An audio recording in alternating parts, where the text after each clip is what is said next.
বিশ্বাস করেন যখন দেখলাম বাংলাদেশ ১১৫ রানের ভিতর আফগানিস্তানকে অল আউট করে দিয়েছে, তখন একটিবারের জন্য আসলে মনে হয়নি যে হচ্ছে বাংলাদেশ হেরে যাক।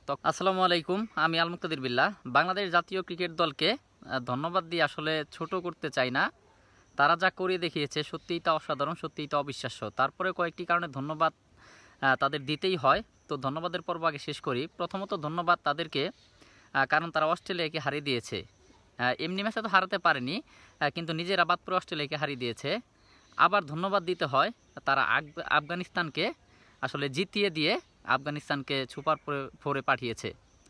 দেখেন, আফগানিস্তান যথেষ্ট ভালো খেলেছে এই বিশ্বকাপে, তো সেই হিসেবে তাদের এটা প্রাপ্য ছিল এবং বাংলাদেশ অবশেষে যেভাবেই হোক হেরে যেয়ে এই সহজ ম্যাচটাও হেরে যেয়ে আফগানিস্তানকে তারা সুপার ফোরে পাঠিয়েছে। তো এজন্য বাংলাদেশ দলকে ধন্যবাদ এবং বাংলাদেশকে আরও ধন্যবাদ। তারা এত কষ্ট করে আসলে বাংলাদেশের জন্য খেলে এবং এত পরিশ্রম করে। তাদের এই আত্মত্যাগ সত্যিই স্মরণীয় হয়ে থাকবে মানুষের হৃদয়ে আজীবন। এবং সেই সাথে তাদেরকে আবারও ধন্যবাদ জানাই, কারণ তারা নিজের পরিবারের সাথে ঈদ না কাটিয়ে তারা বিদেশের মাটিতে ঈদ কাটিয়েছে শুধুমাত্র বাংলাদেশ দলের জন্য। তো তাদেরকে আসলে ধন্যবাদ দিলেও বললাম না, কম হয়ে যায়। দেখেন, আমার মনে হয় বাংলাদেশ কি আদৌ জানতো, বাংলাদেশ ক্রিকেট দলের প্লেয়াররা, যে হচ্ছে ১২ ওভার ১ বলে খেলা শেষ করতে হবে। লিটন দাস 50 করেছে, সেটা ঠিক আছে, কিন্তু সেই 50 কি আসলে যথাযোগ্য ছিল? আপনি দেখেন, এই ম্যাচে 50 করতে হলে আপনাকে ২০-২৫ বলে 50 করতে হবে, কারণ প্রায় রান রেট 10-এর মতো। তো সেই হিসেবে তো আপনি এই ধরনের ইনিংস খেলতে পারেন না। সেইখানে আপনি 85 করেন আর সেঞ্চুরি করেন। রশিদ খানের একটি ওভারে 10 রান নেওয়ার আগ পর্যন্ত তার যে ব্যাটিং দেখেছি, খুবই ধীরগতিতে তিনি ব্যাটিং করছেন। তো এই ব্যাটিং নিয়ে তো আসলে আপনি প্রায় 12 ওভারে 116 রান চেস করছেন, এটা তো হয় না। সেখানে তানজিদ হাসান তামিম, তিনি তো প্রথমেই আউট, রানের খাতায় খুলতে পারেননি। শান্ত বোকার মতো আসলে একটা ফিল্ডার ছিল না, সেইখানে তিনি দেখে শুনে একটা বাজে বলে তিনি সেই ফিল্ডারের কাছে ক্যাচ তুলে দেয়। সেখানে সাকিব আল হাসান এসে প্রথম বলেই আউট, ডিফেন্স করতে যেয়ে আউট হয়ে যায়। সবচেয়ে যে খারাপ লাগার বিষয়, মাহমুদুল্লাহ রিয়াদ তিনি কি করলেন, নূর আহমেদ আসলে তিনি কি এতই ভালো বলার যে তাকে খেলাই যাচ্ছে না? এবং ওই সময় যদি একজন বোলারকে খেলাও না যায় তারপরেও তো হিট করা উচিত। মাহমুদুল্লাহ সেই সময় কি করলো, ডিফেন্স করলো, 5টা বল ডিফেন্স করলো।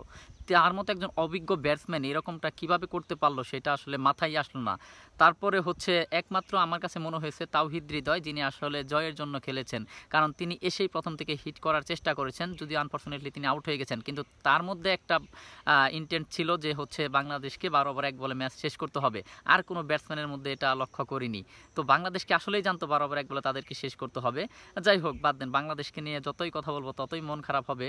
তো তারা যে এই যে আত্মত্যাগগুলো করছে বাংলাদেশ দলের জন্য, ঈদ কাটাচ্ছে বাইরে, তারা হচ্ছে এত কষ্ট করে যাচ্ছে, তো তাদেরকে আসলে ধন্যবাদ দিলেও তাদের আসলে ছোট করা হয়। এইখানে আসেন আফগানিস্তান দল, তারা এটা কিন্তু প্রাপ্য তাদের। তারা যেভাবে আসলে সেলিব্রেশন করেছে জয়ের পরে, সত্যি অসাধারণ। একটা সময় তো মনে হয়েছিল আফগানিস্তানও বাদ পড়বে, বাংলাদেশও বাদ পড়বে, হয়তো বাংলাদেশ জিতে যাবে, আফগানিস্তানও বাদ, বাংলাদেশও বাদ, কিন্তু সেটি আর হয়নি। আফগানিস্তান গেছে। আমি কালকে একটি রাতে পোস্ট করেছিলাম মনের কষ্টের জায়গা থেকে, যে হচ্ছে আফগানিস্তান তারা যোগ্য, তারা যেভাবে খেলছে এবং বাংলাদেশ যেভাবে পারফরমেন্স করছে তাতে বাংলাদেশ অযোগ্য। তো আফগানিস্তান সুপার ফোরে যাক, যে সমীকরণের মার কাছে যাই হোক, আফগানিস্তান সুপার ফোরে যাক।